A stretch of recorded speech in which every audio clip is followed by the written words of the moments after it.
doortay in hooyadii ay dalanbaabi noqoto inay walaashi dalanbaabi noqoto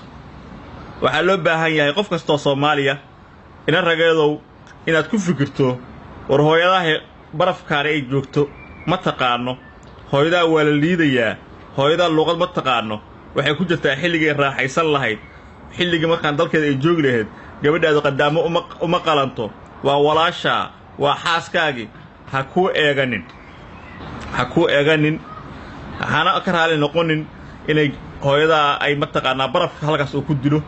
inay sameelaysa aqoonin Allah iyo dal ma aqaan Allah iyo dad ma aqaan ruuxu dadwadaan ah inay ku noolaato hooyada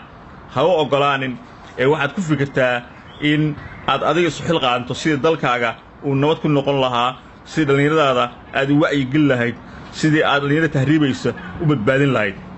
waxaan leeyahay dadka Soomaaliyeed waxaa nagu soo foodle bishii Ramadaanka sida darteed qof kasta oo Soomaaliya waxaa looga baahan yahay in wixii uu awoodo oo ku afuriyo dadka danyarta ah ee Soomaaliyeed aniguna si Ilaahay og yahay ayaa arinta kaalinteedana uga qaad doonaa intaan awoodana aan ku bixin doonaa waxaan leeyahay maalmaha soonka iyo maalinta ciidaba waa inaan ka farxinaa dadka danyarta ah ee Soomaaliya intii aan ka gaarno iyo intii aan awoodnaba haddii aad doonaysid fadlan inaad lacag dirto maanta kadib waxaad ku diraysaa Cabdiraxiin Cabdullaahi Nuur ama hay'adda Soldo Safety Network Muqdisho waxaad ku diraysaa numberkaas shaashada aan kugu soo qorayo ayaad haddaad joogto gudaha Soomaaliya EFC Plus ku turaysaa lacagta donationka dadka jooga gudaha Soomaaliya ee donationka bixinaya ma lahan shuruud xiran oo laga rabo laakiin dadka qurba joogta ah ee dibadaha joogo ee Yurub iyo America joogo ama North America joogo waxa laga doonayaa qof walba inuu bishii donate gareeyo $25 waxaan ka codsaynaa gabdhaha Soomaaliyeed haweenka Soomaaliyeed in ay bixiyaan 4 bilood oo horumarisa si aan wax u dhaqaajino si aan wax u qabanno 4 bilood oo macnaheedu tahay $100 waxaan laga rabaa inaan noqon dad wax inta sheega ka aamusay noqono dad wixii hawsha ay bilaabeen ka gun gaara waan hubaa Soldo Safety Network haddii dhalinyarada maanta aan hawsha ku wareejinay ay si hufnaan leh oo daacadnimo leh ay u wadaan inay noqon doonto hay'ad caalamiya oo lagu aamino xitaa dhaqaalaha Soomaaliya oo lagu aamino horumarinta mashaariicda Soomaaliya lagu aamino taas waxay ku xiran tahay dhalinyaro sida hawsha u wadaan haddii aad doonaysid inaad donate garayso xamar joogto oo jeceshahay inaad ka qayb qaadato afurinta dadka danyarta ah inaad ka hortagto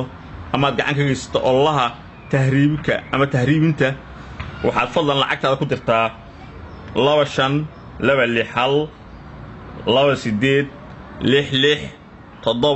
2526 3 jeer min 7 waxa weeye hadda joogto gudaha waxa isticmaalaysaa oo kaliya eber 6 ama 3 jeer min 7 contact person waxa si ku meel gaara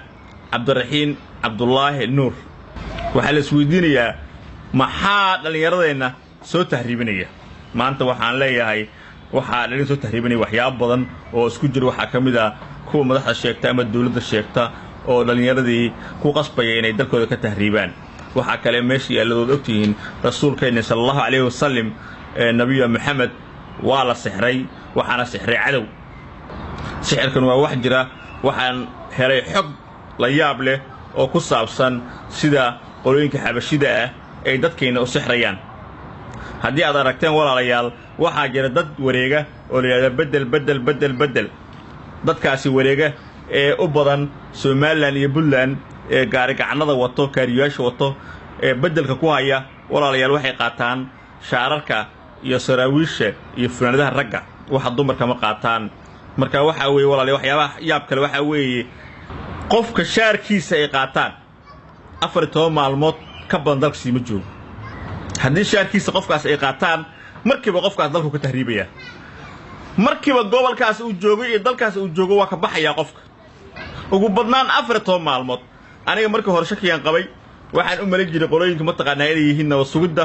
oo waxaan fiiri jiray waxaan dhihi jiray waa nabad sugid weyn iyo runtii nabad sugidda iyo sirdoonka Itoobiyaanka waxaan dhihi jiray waa halis nimankan dadka shaatiyaashooda ay qaadanayaan iyo fanaanadahooda DNA-da ay ka baaraan ayaan dhihi jiray qaabkaas ayaan u haystay oo fikrad noocaas oo muqaabaraadkan ka haystay laakiin waxaa la ii sheegay in saas aysan ahayn oo ay u isticmaalaan wax tafaafula ama sixira ragga fanaanadahooda iyo shaararkooda saraawiishooda waxaa kale oo aan xog ku helay oo iga yaabiyey oo maskaxdeeda ka weyn in walaalayaal la yiri waxa lagu dugay ayaa la duugay inta la qodo nool ayaa waxa la geliyay Berbera oo waxa la geliyay Boosaaso oo waxa la geliyay Kismaayo oo waxa la geliyay meesha la yiraahdo mataqaanaa Baydhabo ay Itoobiyaanka geliyeen waxa kale la ii sheegay waxa weey walaalayaal in badda la Boosaaso iyo badda Berbera ay timo iyo wax sixir oo quraafaada ay mar walba geliyaan